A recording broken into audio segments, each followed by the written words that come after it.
What if I told you that you could meditate for 10 years, stack crystals like Pokemon, collect spiritual quotes like their coupons, and still not wake up?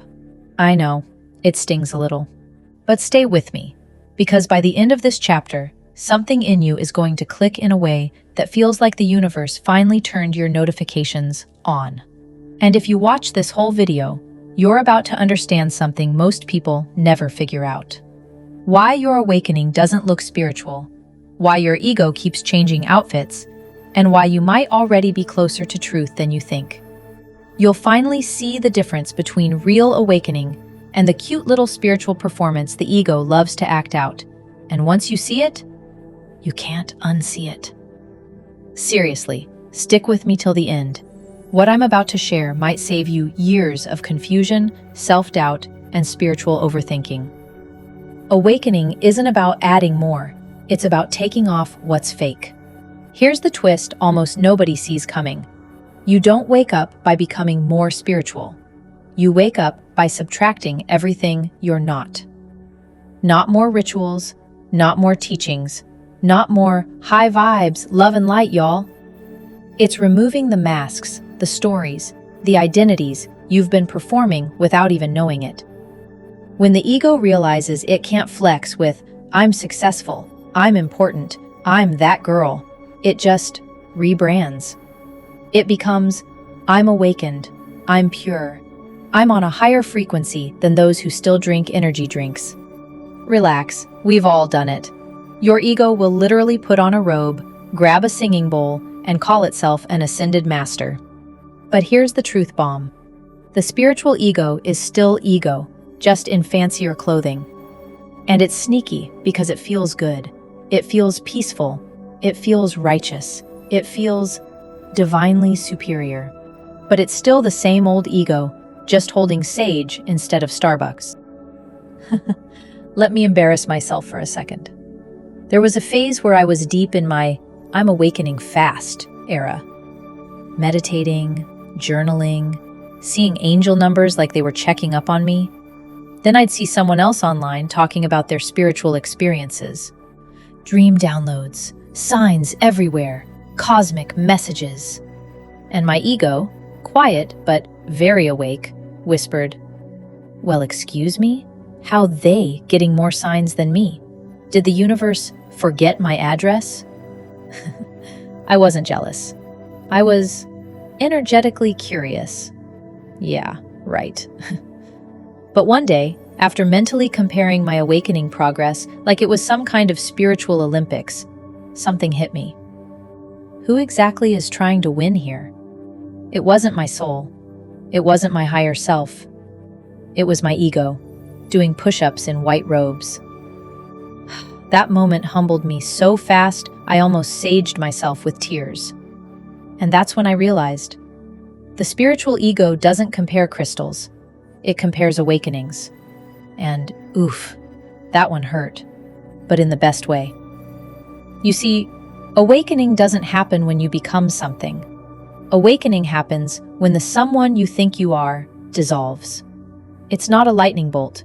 It's not an angel descending with a checklist. It's not the universe texting, you up?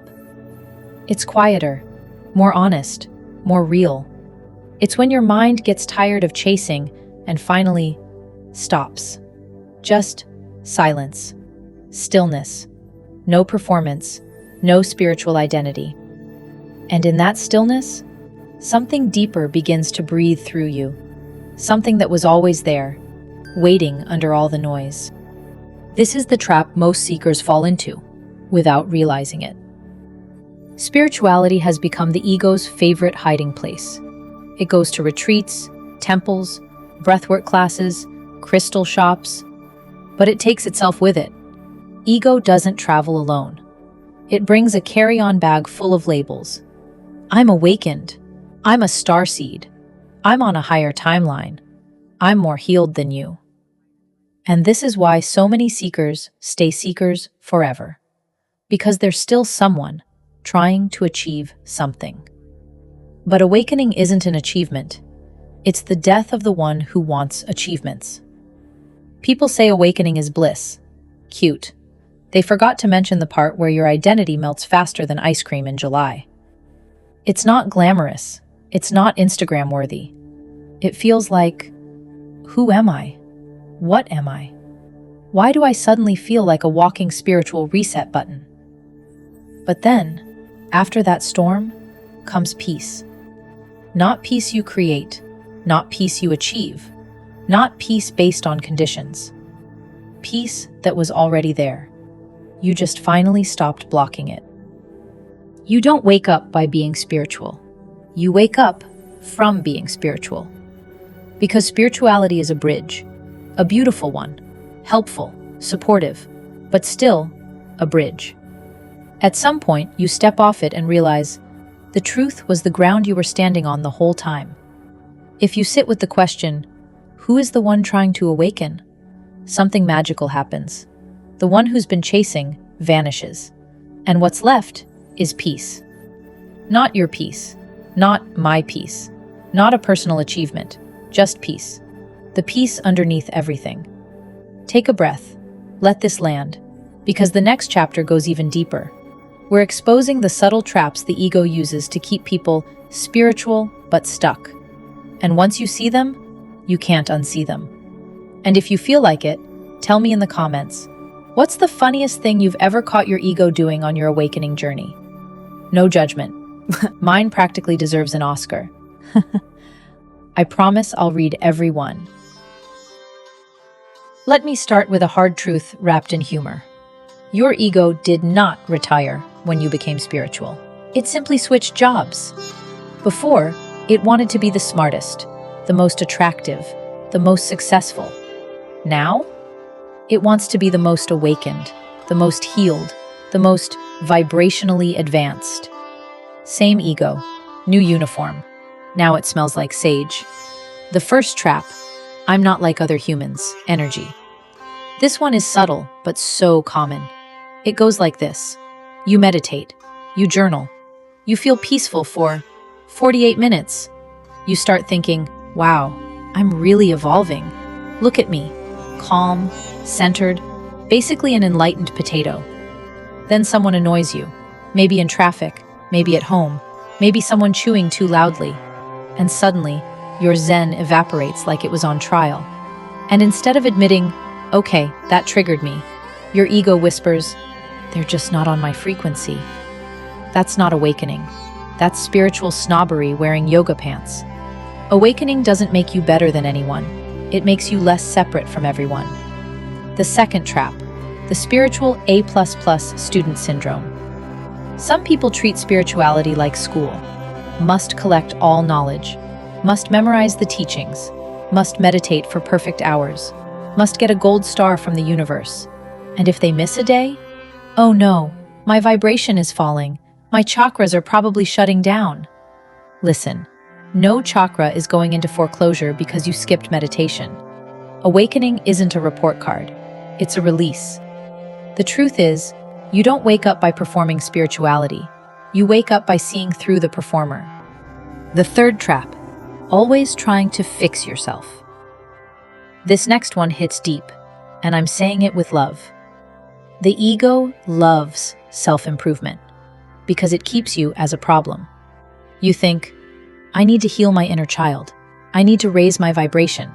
I need to release all trauma, all karma, all fear. Sounds spiritual, right? But secretly, the ego is whispering, you are broken. You are unfinished. You are not enough yet. And that's why so many people stay stuck in an endless loop of healing.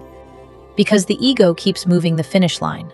Real awakening isn't fixing yourself. It's realizing your true self was never broken. Healing may polish the mirror, but identity is what fogs it up. The fourth trap, confusing numbness with peace. This one deserves a spotlight.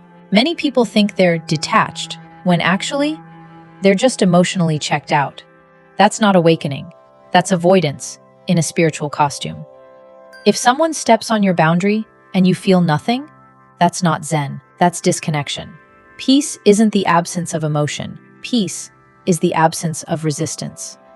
The fifth trap, making awakening a competition.